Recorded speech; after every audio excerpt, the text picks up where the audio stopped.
All right, well, let's get started. Today we are going to talk about competition. Just once again, to fit, I want you to try to have in your mind sort of a flow chart of where the course is all going. Where does this fit in? We talked last time about how firms decide on the cost minimizing way to produce a given level of output through the tangency of the isoquant and the isocost. And we talked about how if you were consumers, we'd be done then. Consumers just find the tangency and difference curve in the budget constraint and they're done. But firms aren't done because the level of output, unlike the budget, which is given to you as a consumer, the level of output's not given to the firm, they get to choose it. So with firms, we have to go one step further. We actually have to choose the level of output that will be produced. We don't just choose the way to produce it, but actually how much to produce. So this is, for consumers, it'd be sort of like consumers choosing what their budget constraint is. Okay? And the way we do that is we bring in, since we now have a third variable, which is how much to produce, we have to bring in a third equation. And that equation we bring in is essentially the market. Essentially, we say the market imposes conditions on the firm, which helps them figure out how much to produce. So we take all the stuff we did before, we then take that and put that in a market, and the market interacts with the firm, and from that market setting, the firm derives how much to produce. Okay? So basically, the level of production for a given firm, little q, will be derived from how firms behave in different market settings. And the market setting we're going to start with today is the classic starting point for economics, which is the market setting of perfect competition.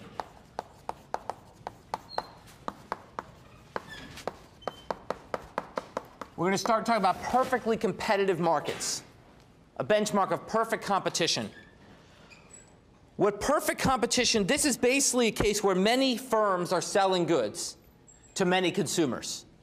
We're then going to, in the next few lectures, talk about more realistic alternatives like monopoly, which is not a game but rather a market structure, which is basically a case where one firm sells to many consumers, or oligopoly, my favorite word in all of economics, which is when, not because I like the topic so much, I think it's a cool word, which is when several firms sell to a large market, which is probably the most realistic setting of all. And we're going to come to talk about those. But today we're going to start with our benchmark of perfect competition. Now, what is perfect competition? Okay? Basically, I can give you a technical definition. Technically, perfect competition exists whenever firms are price takers on both the output and inputs markets. They're price takers on both the output and input markets. So perfectly competitive firms are price takers. That is, no action that they take can affect either the price at which they sell their goods or the price that they pay for their inputs. No action, they're price takers, they're not price makers. No action they take affects either the price at which they sell their goods, no action the individual firm takes affects either the price at which they sell their goods or the price they pay for their inputs. Okay, well, when will this be true? Well, we think about, go back to lecture 1. Technically, this would be true if a firm faced perfectly elastic demand for their goods. If you face perfectly elastic demand for goods, and if they had perfectly elastic supply of inputs. Under those conditions, firms will be perfectly competitive if they face perfectly elastic demand for their goods and perfectly elastic supply of inputs. Okay? So let's focus on the first of those, okay, which is perfectly elastic demand. Let's take a look at figure 10.1. Okay? These should be little q's. By the way, this isn't a market, this is a firm. These should be little q's. So basically, what you have here is that you have a firm facing a perfectly elastic demand. What that means is the firm's quantity is pegged by their supply curve. Or in other words, the point is the firm cannot change the price 1 iota from that level P. Okay? So in other words, if there's supply shift, if, say, the first price of the firm's inputs go up, the firm doesn't get to charge any more for their goods. They just sell fewer goods. Okay? So the supply shift from S1 to S2, the firm's going to move from this should be little q1 to little q2. They're going to reduce the quantity they sell, but they cannot change the price because they face perfectly elastic demand. Okay? So when does this make sense as a description of the world? Well, it makes sense as a description of the world under 4 conditions. Okay, so there's 4 conditions under which perfect competition will exist. 4 conditions. The first condition is identical products.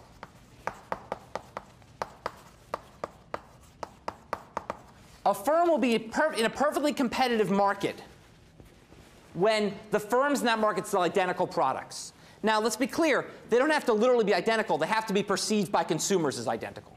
So when I say identical products, they don't have to literally be identical, but consumers have to consider them identical for purposes of their demand across firms. So firms have to sell identical products for there to be perfect competition, because if products aren't identical, then firms will be able to charge different prices from each other because they have something different to sell. Okay? So firms need to be identical. Second of all, consumers have to have full information on all prices. That is perfect competition. Well, let me write down the next 2 conditions because they're related. And the third is low transaction or shopping costs. Okay, these 2 are critical because the way perfect competition is going to work is consumers are going to shop across firms selling identical goods, and they're going to buy from the cheapest one. Okay? And if there's any failure of either of these, then consumers might not know if you're the cheapest, and therefore you might be able to charge extra. So perfectly elastic demand, okay? Once again, going into the micro foundations is something we discussed in the 2nd lecture. We discussed very elastic demand. Now we're talking about where that comes from. What conditions do you need? Perfectly elastic demand is going to require that consumers know all the prices and can cautiously shop across all the options. Okay? Otherwise, firms might have some opportunity to charge different prices. Okay? And finally, and we'll come back to why this is important, there needs to be free entry and exit of firms. This one I can't really give you intuition for yet. Just take my word for it. We'll come back to why that's important. Okay? We'll come back to why it's important. So basically, what you want for example, perfectly competitive market, you want a market where producers are selling homogeneous goods in an easily informed, easily shopped arena. Okay? So to my best, I think the best example of a perfectly competitive market is those guys selling like schlocky touristy things around Port Authority in New York or in any sort of large open-air market. Okay? Basically, in that area, these guys all sell the same crap. Okay? You can go from one to one quite easily, and it's quite easy to find out what the prices are. That's not perfectly easy, but it's quite easy to find out what the prices are. That is the conditions for a perfectly competitive market. It's easy to shop because they're all in the same area. Prices are pretty easy to observe, and the products are all basically identical. Okay? You can only so many little statues of liberty you can buy. Okay? So basically, that's sort of an example of a perfectly competitive market. Now, in reality, no perfectly competitive market exists. Okay? There's never been a perfectly competitive market. Okay? But this is sort of as close as we can sort of get. Now that questions about that. Now that provides a good moment to pause and talk about Peter Diamond, who just won the Nobel Prize in economics. This is my MIT economics Peter Diamond, MIT econ Peter Diamond shirt. Okay? Peter Diamond, who just won the Nobel Prize in economics. Peter Diamond is the greatest economic theorist of his generation, sort of the heir of the Paul Samuelson, Bob Solow generation that founded this economics department and made it great. Peter Diamond was sort of the next generation that led this economics department forward and kept it great. And Peter has made contributions throughout economic theory and should have won the Nobel 10 times over. What they finally gave it to him on Monday was for search theory. And search theory is essentially about what happens when markets don't work like these vendors around Port Authority in New York. When markets aren't perfectly competitive. Okay? Where basically you have markets where there are some mismatch and some search costs that sellers have to pay to find the right buyers and buyers have to pay to find the right sellers. Okay? So the best example here, and the example for which they really gave the Nobel Prize, was the labor market. Was about search costs in the labor market. And what Peter Diamond and his fellow co-winners talked about was about how in the labor market you have firms have vacancies. They have jobs they want to fill. Individuals have labor supply. They have jobs. They want to provide themselves these jobs. And so there's unemployment. There's people out of jobs looking for jobs. But there's vacancies. There's jobs that are empty. And both exist at the same time. And how can that be? In our perfectly competitive market, that couldn't be. You couldn't have both jobs looking for people and people looking for jobs. But what Diamond wrote down and these other theorists developed in their models is basically how you get these frictions in the labor market where, since these jobs have specific characteristics employers are looking for, you can't quite match the vacancies to the unemployed workers. That there's this sorting process where some are easy to match. You can take the high school dropout and put in McDonald's. That's easy. But the job which requires some computer skills, you've got to find the right guy to take that. Okay? And basically, it's these frictions that lead to what we call the natural rate of unemployment in our economy, which is the notion that no economy would ever get down to zero unemployment. That's impossible. And the reason is because there'll always be some frictions and some mismatch. There'll always be some inability of people to find the right people to fill their vacancies. Now, we don't know what the natural rate is. When I was in grad school, we learned the natural rate was 7%. Okay? In the 1990s, the natural rate seemed to fall to about 4%. That is, we got to about a 4% unemployment rate. Now, who the heck knows what the natural rate is anymore? And a big debate right now among economists and macro is how much of our 9.6% is an increase in the natural rate, which is something the government can't really fix very well, versus short-term demand reductions, which the government could fix by pumping more resources into the economy. And all that is informed theoretically by the work that Peter Diamond did. Now, I hope what I just described sounded pretty obvious to you. And that's good, because that's what great theory does. Great theory ex post sounds obvious. Okay? It's just ex ante. Before Peter Diamond did this, people always said, well, we have these perfectly competitive markets. This is how they should function. And he's the guy who really taught us how real markets should function like this. And that's why he gets to go to Stockholm. So that's very exciting for our economics department, very exciting for the profession, and just a great moment really in sort of taking economics. I saw it described very well in one article. Taking economics, this is sort of the beginning. These last few Nobel Prizes are the beginning of recognizing that economics is not what we teach in this course anymore. Okay? That you need what we teach in this course to go on in economics, but probably the first couple dozen Nobel Prizes for about what we teach in this course, and the last few have been about what you teach in the subsequent courses. And that's a real sort of evolution for economics, to understand that we need to mature as a science and move beyond the basics that you learn in 1401, move beyond to these other things. So we're giving the basics here, but the excitement happens elsewhere. Okay? So very exciting time for our department and for the profession as a whole. Now, with that little diatribe aside, let's go back. So we have these. So now, having said all that, forget it. Okay? Forget Peter Diamond existed. Okay? We're now going to go back to perfect competition. And once again, as I said in the first lecture, and Peter would be the first guy to say this is how he taught me to do economic theory, you got to make simplifying assumptions if you want to get anywhere. So we're going to make the simplifying assumption of perfect competition. We'll weaken that as we go along. But for now, imagine it's perfect competition. Okay? And we have the situation of perfectly competitive firms. Now, a very important distinction to draw, and that's why it's important to remember that these are little q's, not big q's, is that the distinction between firm demand and market demand. Firm versus market. And this is something which is confusing, confuses me at times. I may even get it wrong at times. I'll need you to correct me. Okay? Which is that even if a given firm faces perfectly elastic demand, it doesn't necessarily mean that market demand is perfectly elastic.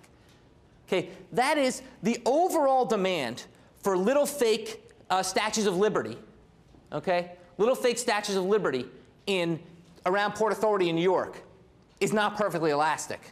Okay? As the price goes up, fewer people will buy them. The price goes down, more people will buy them. But for any given vendor selling them, it is perfectly elastic, because there's always someplace next door you can go. So it's very important to distinguish between the firm's demand, the demand facing the firm being perfectly elastic, okay, and the demand facing the market not being perfectly elastic. And the way to think about this is think about the concept of residual demand. Residual demand. Okay? So we have a demand function for a market, D of P. Okay? We have a demand function for a market, okay, which is that as the price goes up, demand goes down. Okay?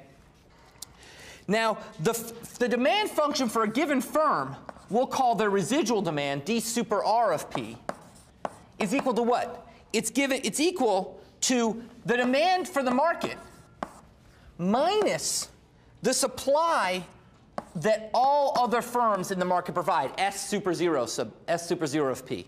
The supply that all other firms in the market provide. So the demand for my product as a firm is my residual demand, okay, is the market demand minus what other firms supply. Well, if you differentiate this with respect to price, okay, you'll see that ddr dp equals dd dp minus ds0 dp. Okay? Well, this first one we know is the firm's own. This first one is the market demand curve. We know that's a negative number because demand curves slope down. We're not assuming given goods. We know that's a negative number. But this is a positive number. Supply curves slope up. The amount that other firms in the market will supply as the price goes up is positive. Right? Supply curves slope up. So this is a negative number, but this is a positive number, which means by definition, this is a very negative number. Okay? That the firm's residual demand responds more to price than the market's demand does. Because the firm's residual demand is after all the supply of other firms. Okay? So we can rewrite this in terms of elasticities. So let's assume for a second that all firms are identical. Okay? Assume for 1 second when a market where all firms are identical that little q equals big Q over n. Okay? Assume all firms are identical. Okay? And so therefore, the amount produced by other firms, Q super 0, is n minus 1 times Q. Okay? So basically, the amount that's produced by other firms is n minus 1 times Q. So elastic demand facing a given firm, epsilon sub I, is n times the elasticity demand for the entire market minus n minus 1 times the elasticity supply for the market. Okay? So for example, let's say you've got a market with 100 firms in it. Okay? Not, a big market, but not outrageously big. We have plenty of markets with more firms than that. And let's say that the elasticity of demand for this market equals minus 1. So it's an in-between elastic and inelastic. Not a crazy number. And the elasticity of supply is 1. Okay? Let's just say that's the example. Then what you get is that for a given firm, if you use this formula, the elasticity of demand facing a given firm is minus 199. It's a huge negative number. Okay? So even though the market demand is modestly elastic, minus 1, it's elastic, but not crazy. The demand facing a given firm is crazy elastic. Okay? So basically, the point is that even if a market does not have superelastic demand, a given firm can face very elastic demand, and that's what can lead to perfect competition. Okay? It's very important to keep those distinct. When we talk about demand, thinking about demand at the firm level versus demand at the market level. Okay? Demand at the market level, that's about substitutability with other goods and the things we've talked about deriving demand curves. Okay, we derive demand curves. We're not deriving firm demand curves. We're deriving market demand curves. And so the demand curve was a function of elasticities and substitutability across goods. The firm demand curve is a function of all that, but also how many firms are in the market. Okay, if there's a lot of firms in the market, it's going to be very elastic in a perfectly competitive market. Okay, questions about that? Okay, important distinction to keep in mind. Now, with that as background, let's now come to profit maximization, which is what this is all about. Remember I said, just like we assume that every decision consumers make is driven by utility maximization. Every decision producers make is driven by profit maximization. So let's talk about profit maximization in the short run. Profit maximization in the short run. How do firms maximize profits in the short run? Okay. Now, the first question we have to ask is, what is profits? Okay. Well, that seems pretty straightforward. I defined those already. I said that profits were equal to revenue minus costs. Okay? Profits are equal to revenue minus costs. Well, the trick is that there's two different types of people who measure costs. Revenue's revenue. It's just basically the money you make, and kind of anybody can measure that. But there's two different ways of measuring costs. There's accounting costs, and there's economic costs. And these are different concepts. Okay? Accounting costs are cash flow costs.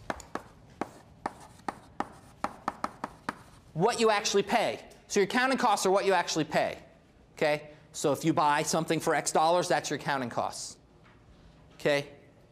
The economic costs are about opportunity cost,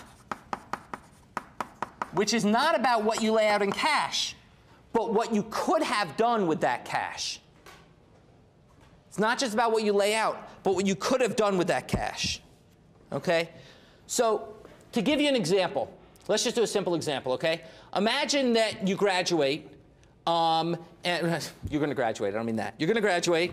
Imagine after you graduate, you decide you're going to start a website design firm on the side. You know, you're going to do this while you decide what to do with the rest of your life. You're trying to figure out where to go to grad school, whatever. You'll start a website design firm. That seems easy. Okay. Basically, how does a website design firm work? Basically, you work full-time, and you hire some slave programmer who works for you, does all the grunt work. Okay? And let's say that you have to pay them $40,000 a year. Okay? So it's going to be you working full-time plus some slave programmer. You're going to pay $40,000 a year. Okay? Now, and let's say that you have a computer that's like, 6 months old, a year old. It's still pretty good shape. It's not brand new. It's still in pretty good shape. And you'll just let the slave programmer use that so you don't have to buy a new one. Okay? So you've got the programmer. You're paying him $40,000. You're letting him use your computer. Your work, you buy some new computer you're working on. So you do your work. He does his work. You put it together. At the end of the year, you tally up all the receipts you've had from your website design, and you've made $60,000. Okay? So you sit back and say, well, that's pretty good. I put in $40,000. I paid $40,000. I brought home $60,000. That's $20,000 in profit. That's not a bad profit. Okay? If we think about profit margins, then we'll often think about profit margins. We'll often think about profit relative to revenue. Well, that's $20,000 in profit on $60,000 in revenue. It's a 33% profit margin. Most companies would kill for that. Okay? So you say that's not bad. Made a 33% profit margin. But what opportunity costs did this calculation miss? So if you were an accountant, you'd stop there. And that's why accountants don't make as much as economists, because we're better. Okay? If you're an accountant, you'd stop there. But if you're an economist, what do you recognize? What did this calculation miss? What opportunity costs were involved in running this firm that the cash flow calculation didn't capture? Yeah? If you bought your grunt worker at a computer, you might have been able to do more work because the computer might have been more efficient. Yeah, that's sort of a different issue. That's sort of about the fact that you might not have produced as efficiently as possible. I'm not asking that question. I'm not asking, did you run? I'm asking, given the numbers I gave you, why did I misstate your economic profit? Yeah, in the back.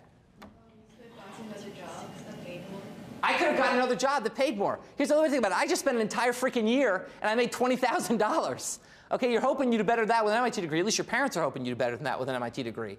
Okay? So basically, the first source of opportunity cost, what this has missed, is the value of your time. That doesn't show up as an accounting cost, but it's a real opportunity cost because you could have had another job. So let's say you could have gone out and made $60,000 a year. Okay? That you could have easily found a job making $60,000 as an MIT graduate. Well, then that's a cost of running this website, which is that by spending the year setting this up, you forgoed, I don't know what the past tense of forgoed $60,000 in income you could have earned. Okay? You've forgone $60,000 you could have earned. That's a real cost. It's not an accounting cost. It didn't show up in anybody's books, but it's an opportunity cost. What else? Yeah? Also, the $40,000 that you paid the program, you could have invested it somewhere else and probably got like $100,000. You could have invested that $40,000. You gave him the $40,000. You paid it. It's gone. If you put it in the bank, you could have earned interest on that money. That's an opportunity cost. And we'll come back and talk about capital markets and interest later. But that's an opportunity cost. What else? There's one more. Yeah? The computer. I could have sold the computer. I gave it to him and he used it for free. But if I could have sold that for $1,000, that's an opportunity cost as well.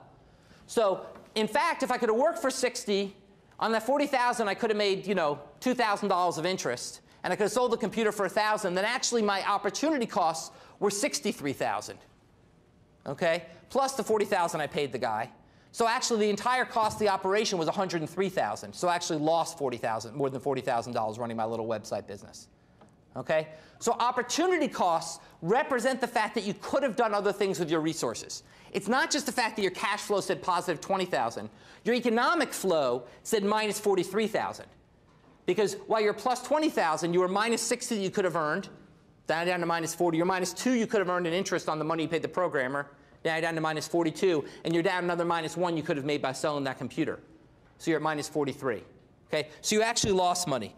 So when we talk about profit, we want to be thinking about economic profit, not accounting profit. Now, I'm not going to make that distinction much now, but when you keep that in mind, as you go out and think about starting your business or think about whether firms are profitable, to remember we use an economic concept which accounts for opportunity costs, not just an accounting concept which follows the dollars. Okay? Questions about that? Okay, now, armed with this, we now say, okay, how does a firm maximize profits? Well, that's easy. We say that profits is a function of quantity produced, is revenues is a function of quantity produced, minus costs is a function of quantity produced. Remember, what was our goal that we laid out at the start of this lecture? It was to figure out what little q a firm chooses. Well, what little q a firm chooses is dictated by maximizing this equation. So a firm will choose little q such that dr dq equals dc dq. That's the profit maximizing equation. A firm will choose its quantity such that dr dq equals dc dq. Okay? Or, to put it in economic terms, that where marginal revenue equals marginal costs. The firm will choose to produce a quantity q where its marginal revenue, which is the revenue made from producing selling the next unit, equals its marginal cost, which is the cost incurred by making the next unit. Okay? Well, in a competitive market, we know what dr dq is. Because remember, in a competitive market, dr dq is given to the firm by the market. In a competitive market, dr dq, or marginal revenue, equals the price. The price is given to the firm. It comes from God in a competitive market. We'll talk later about where it comes from, but for now, let's consider it God. Okay? They're price takers. They just get some price handed to them.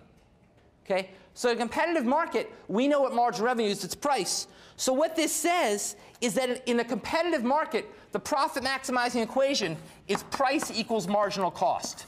Memorize it, put it under your pillow. Okay? In a competitive market, price equals marginal cost is the profit maximizing condition. You will produce until the marginal cost of producing the next unit is equal to the price you can sell that unit for in the market. Okay? So to see that further, let's look at an example. Let's go to the next figure. Okay, figure 10-2a. Okay? For the next few examples, I'm going to use a particular cost function. The cost function I'm going to use to make this all concrete is C equals 10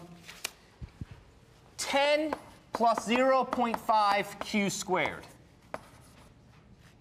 Okay, that's the cost function I'm going to use. Okay? So armed with that cost function, and let's say the price in the market is 6. Okay? Let's say the price in the market is 6. Just pull it out of my hat. I don't even say it's a market for whatever. We're just doing an example. Okay? Now, what we have on this graph, we have a cost curve and a revenue curve. The cost curve literally graphs that function. So in other words, if you produce 2 units, okay, then your cost is 10 plus half of 2 squared, or 12. Okay, if you produce 2 units, your costs are 12. And so on. You've got this cost curve. Okay? You've also got a revenue curve. Well, the revenue curve is just 6 times the number of units produced, because the price per unit is 6. So it's just a straight line with a slope of 6.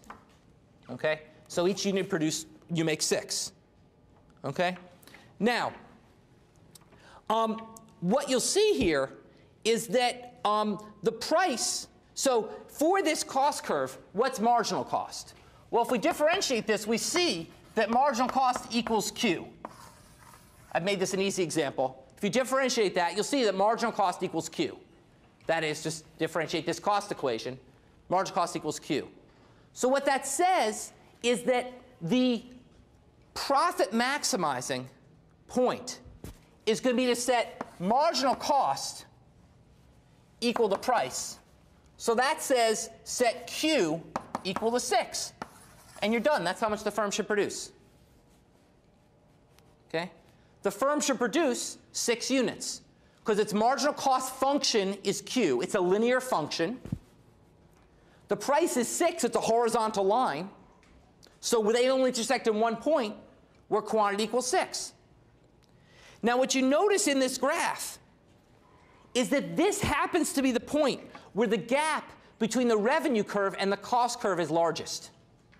These are not marginal curves. This is revenue and cost. But notice that at 6, that's exactly where the revenue curve and the cost curve have the largest gap between them. I think a more intuitive way to see it is to flip to figure 10.2b. This shows the marginal profit that you make on every unit you sell. So in other words, if you sell fewer than 2 units, you lose money. Why? Because if you sell 1 unit, your costs are 10 plus 10.5. If you sell 1 unit, your costs are 10.5. Your revenues are 6. You lose money. You lose 4.5. If you sell 2 units, you make 0. Your costs are 12. Your revenues are 12. You make 0. If you sell 3 units, your costs are 14.5, right? 10 plus half and 9. Your revenues are 18, so you make money. So each unit, you can calculate how much you're making on that next unit. On the 3rd unit, you made money. 4th unit, you make even more money. Okay? 5th unit, even more. 6th unit, you make the most money you can make. In the 6th unit, your costs are 10 plus half of 36, or 18, so 28. Your costs are 28. Your revenues are 36, so you make a profit of 8. So you make a profit of 8 on that 6th unit. So think of yourself as deciding, think of yourself as climbing this hill. In economics, optimization is a hill climbing exercise. Think of yourself as climbing up this hill, okay, and asking yourself, should I make the next unit? Does the hill keep going up? Yes, it keeps going up. Make that next unit. Then you get to the top, and now you say, well, should I make the 7th unit? Well, I make a 7th unit. My costs are 10 plus half of 49, so 34.5. Okay? My revenues are 42, so my profits are only 7.5. I make less profit on that 7th unit, so I shouldn't make it. Okay? Now you might say, wait a second. Why wouldn't you make it? You still make profits. Why wouldn't you go ahead and make all units all the way down to 10? You still make profits on those units. And the answer is because of opportunity cost.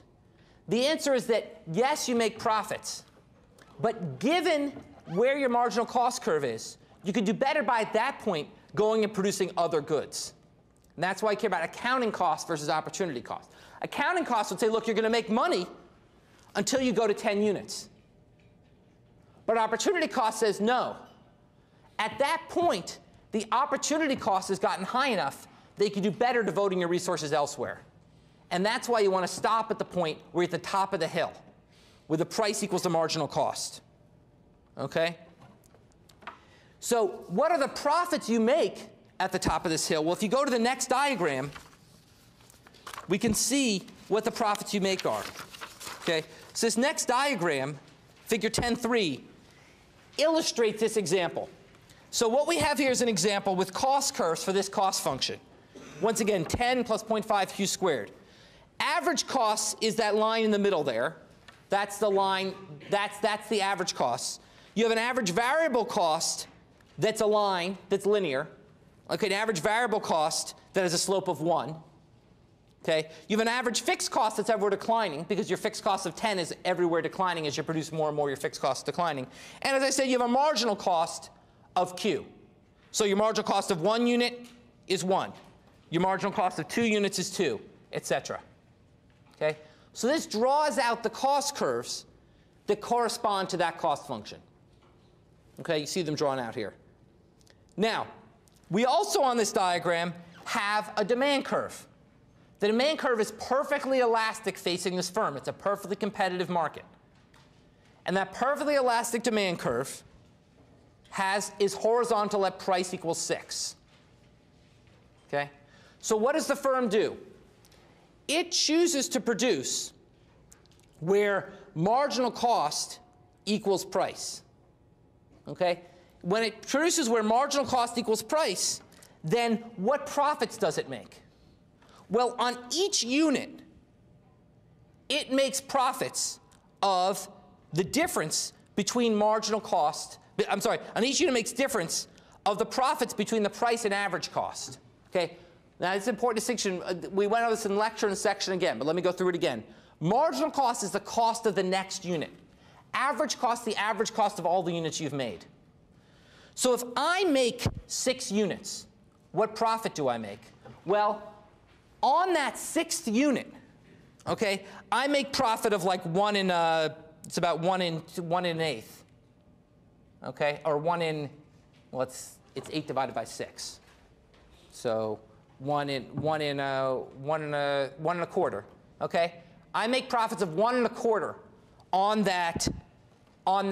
I make profits of 1 1/4 on that 6th unit, okay. But I make those profits on all 8 units I sell. So what that means is in total, I'm going to make 8 profit of 8. The area of this rectangle is 8. Here's the key. You cannot choose a production level that produces a bigger rectangle than this. Okay? So if you produce 7, your rectangle will be longer, but the gap between price and average cost would be smaller. So your total rectangle size would fall. Okay? The largest rectangle is produced at a production level of 6. That's the most efficient use of your resources, is when you produce at a point where marginal cost equals price. Because when you produce a marginal cost equals price, that causes the maximum gap between price and average cost. Flip back for a second to the first figure. Okay? Not the first figure, the second figure, I'm sorry, 10.2. Okay? This relates back to 10.2. As I noted, the largest difference between your revenue and your cost curve was at 6 units. Okay? That's where the gap is large between revenue and cost. That's where you produce. Now we flip forward again to figure 10.3. Okay? You see that corresponds to the point of the largest gap between price and average cost. Okay? The largest gap between price and average, the largest gap, I'm sorry, the largest of the points on the marginal cost curve between price and average cost. So if you produce on the marginal cost curve, if you produce 7 units, then you're going to have a smaller gap between price and average cost. And therefore, even though you've produced 1 more unit and making profit on it, your total profits will fall. Okay? The key point is that, yes, climbing back down that hill, I still make money. But I make less and less money. Okay? And that, as a result, that rectangle is being reduced as I climb down that hill. That rectangle is maximized at the top of that hill. That's the point at which I make the most money. Okay? So that's why we say profit maximization, okay, that's why I say profit maximization occurs at the point where price equals marginal cost, because that is the point of greatest gap between revenues and costs. Where price equals marginal cost, the point of greatest gap between revenues and costs, that's the profit maximizing point where that rectangle is largest. And you could demonstrate for yourself, and you should, that at any other production level, that rectangle will be smaller. Okay? Questions about that? Yeah? What do you do if you have a linear cost function, so that means marginal cost is a constant? Then how do you determine why? You don't. I mean, basically, you're right. I mean, you can always, it's an indeterminacy. I mean, that's right. I'll try to avoid giving you problems like that. I mean, basically get a corner solution. And a perfectly competitive market, you'd be an indeterminate solution. A non-perfectly competitive market, you will have a determinate solution. But in a perfectly competitive market with a linear marginal cost, you have an indeterminate solution. Either you produce 0 or infinity. So you have an indeterminate solution. OK, now, just to further drill this in, imagine for a second there was a cost shock to the firm. Okay? Imagine there's a cost shock to the firm. Imagine that there's a tax on the firm, where the firm has to pay a tax of an amount T. Let's say T is $1. Okay? The firm has to pay a tax of $1 on every unit they produce. Okay? Well, what is their new cost curve? Somebody tell me what the new cost curve is. If you have a tax of $1 on every unit you produce, somebody tell me the equation for the cost curve. I didn't write it down here, did I? No. Okay. What's the equation for the cost curve? Yeah? Just add plus TQ to the thing. Exactly. It's C equals 10 plus 0.5 Q squared plus TQ. Okay? Because for every unit you produce Q, you pay a tax T. And since T is $1, it'd just be plus Q. Okay? If T is $1, just be plus Q. Okay? So the cost function's now shifted. So what we see is that it's shifted average costs and marginal costs both upwards. Okay? Average cost is shifted upwards by that amount, and average cost is shifted upwards, and marginal cost is shifted upwards by precisely $1. It's just a linear shift in marginal cost, because marginal cost is now what? Q plus 1. If you differentiate this with respect to Q, assuming T is 1, okay, T is now $1, differentiate with respect to Q, marginal cost is Q plus 1. So your marginal cost curve is shifted up by $1, or by T in this case, in the more general case. Okay? Well, what does that do to the firm's production decision? Okay? Well, now the firm it doesn't change their maximization formula. They still want to set marginal cost equal to price. So now they say, set Q plus 1 equal to price. Well, the price is 6, so it says set Q equal to 5. Now the profit maximizing level is 5 units. The profit maximizing level is 5 units. Okay? And this is basically, what this is saying is because the tax increased your marginal cost, you are now producing less. And we can see now, if we flip to figure 10.4, we can see what that's done to your profits. Your profits have now fallen, okay, to the dotted rectangle, the much smaller dotted rectangle. Okay? Your profits used to be that entire slashed rectangle plus the dots. Okay? Now, your profits are just where the marginal cost curve exceeds average cost, where the price exceeds average cost, I'm sorry, which is just that smaller dotted rectangle. Your profits have fallen dramatically. So by imposing a tax on this firm, we've dramatically reduced their profits. Okay? Now, this is the economics behind why taxes can lower production. Okay? Now, you might say, wait a second. In reality, if we tax a firm, they don't have to lower their profits. They just pass it on and charge consumers higher prices. Okay? But not in a competitive market. In a competitive market, they can't do that. If you tax a firm in a competitive market, it comes out of their, well, tax a firm in a competitive market comes out of their profits. Okay? If you tax, because they face a perfectly elastic demand, so they can't raise the price, all they can do is just say, well, the price is the same, my marginal cost has gone up, I'm going to produce less. Okay? And I'm going to make less profits, and that's life. Okay? So a tax in a market like this is just going to lower the firm's profits, and it's going to lower their level of production from 6 to 5. In non-competitive markets, different things can happen. We'll talk about that. But in a competitive market, this is what happens with the tax. You basically set the new marginal cost equal to price, and you get that they produce 5 units instead of 6 at a lower profit level. Yeah? Won't that prohibit firms from entering the market? Like, it won't be Okay, you're right. Excellent point that I should have pointed out. In the short run, what do I mean by short run? What I mean by short run is, remember, labor's variable capital is fixed. What I mean in this context is think about the short run as being the period over time over which firms cannot enter and exit. So in the short run, when we talk about competitive markets in the short run, we talked about short run being the time over which capital is fixed. Now we're going to add another condition. We're going to say the short run is the period of time over which there's no firm entry or exit. That's the short run. We'll come back and talk about what entry and exit does, and that's going to have some funky effects we'll talk about next time. But what I mean by short run here is no firm entry and exit. Whichever firms are in the market at the beginning of the short run period, in the market at the end of the short run period. Yeah? But in your conditions, you had like free and fluid entry and exit of firms. Right, exactly. And that's why I said don't pay attention to that yet. Okay. So in some sense, those are conditions of perfect competition. I didn't say if that was short run or long run. Those are sort of the full long run set of conditions. That's why I said we're going to ignore 4 for now and just focus on the first 3. In the short run, only the first 3 are relevant. because in the short run, there's no firm entry or exit. In the long run, which we'll talk about next time, that fourth one will be relevant. OK? Good questions. That's a good point. Thank you for pointing that out. Other questions or comments? OK, one other thing I want to cover before we stop, which relates to the long run, which is that in the long run, this is sort of the transition, the bridge talking about the long run, which is we also have to decide, ultimately, whether or not we want to shut the firm down. So in other words, we want to set price equal to marginal cost. That's one condition. But actually, short-run profit maximization has a second condition. Short-run profit maximization has two conditions. The first is to set price equal to marginal cost. The second condition of short-run profit maximization is to check whether the firm wants to shut down.